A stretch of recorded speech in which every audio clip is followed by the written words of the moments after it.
Nous avons le plaisir de vous présenter ces œuvres du début du XXe siècle, d'artistes néo-impressionnistes et fauves, et que vous retrouverez à la vente en novembre prochain. L'ensemble des artistes dont je vais vous parler aujourd'hui ont fondé leur travail à partir d'une réflexion sur la couleur, tout en restant fidèles à la figuration. Tout d'abord, laissez-moi vous parler de ce tableau de l'artiste d'origine belge, Theo van Rysselberghe. Dans cette toile, le peintre néo-impressionniste y représente sa fille Elisabeth, alors âgée de 18 ans, lors d'un voyage effectué à Syracuse en 1908.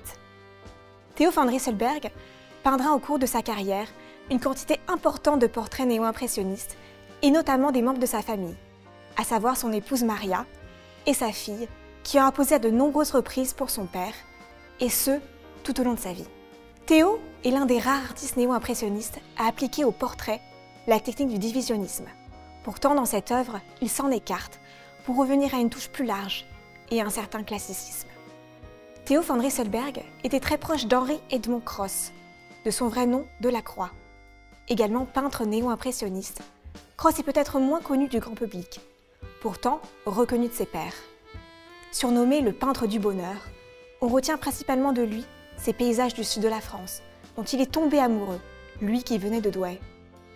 Dans cette œuvre, à la fois douce et poétique, Cross part véritablement à la conquête de la couleur, utilisant des teintes roses, bleues et vertes. J'ai également choisi de vous présenter cette toile de Maximilien Luce, un autre artiste néo-impressionniste, aujourd'hui oublié du grand public. Luce est un peintre humaniste. Il met la figure humaine au cœur de son travail, comme illustre cette œuvre. En 1905, il séjourne dans Lyon et peint ce tableau où il représente deux figures allongées dans les champs de Bessy-sur-Cure. Ce qui est intéressant dans cette toile, c'est son utilisation abusive du violet, obtenu par le mélange de bleu et de rouge. Si l'on regarde attentivement l'œuvre, Luce se sert de cette couleur secondaire aussi bien pour les vêtements et visages que pour les feuillages et la vache au loin. Luce a été cependant beaucoup critiqué pour l'utilisation de cette couleur, mais qui lui permettait, selon lui, d'entrer plus profondément dans la lumière. Je vous présente une œuvre de Maxime Maufras. Peintre passionné par l'eau et les bords de mer, il peint principalement des paysages bretons. La plage de Begmail, que nous voyons ici, illustre parfaitement cette facette de son travail.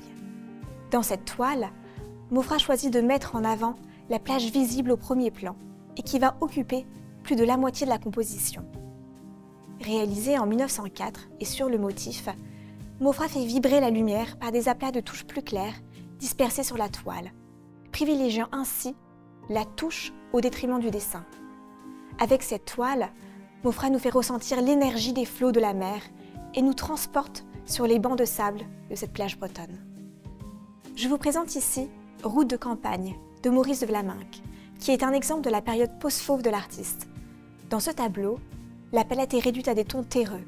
L'artiste remplace les couleurs vives et audacieuses des fauves par des bleus clairs et des verts plus doux. Peintre solitaire et en retrait de ses contemporains, il fut l'agitation parisienne, l'argent et les mondanités pour peindre ce qui lui tient à cœur.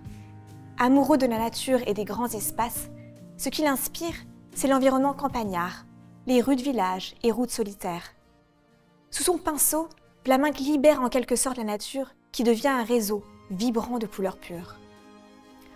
Enfin, Tête de modèle est une toile réalisée par Albert Marquet vers 1900, qui est alors âgé d'une vingtaine d'années.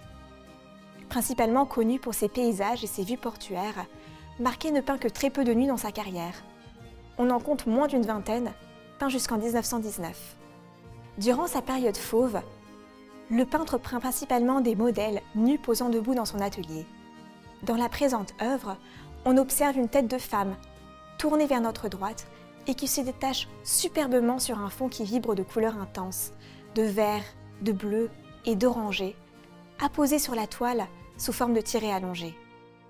La matière est épaisse et texturée, et le geste intuitif, tel un sculpteur modelant et accumulant la glaise pour faire surgir la forme. Bien que le sujet de Tête de modèle soit académique, la couleur vive et la touche divisionniste annoncent le fauvisme naissant. Marquet ne retiendra cependant que quelques caractéristiques du fauvisme, à savoir la simplification des formes, le goût de la couleur et l'apparence d'improvisation rapide. Vous retrouverez toutes ces œuvres à la vente en novembre prochain.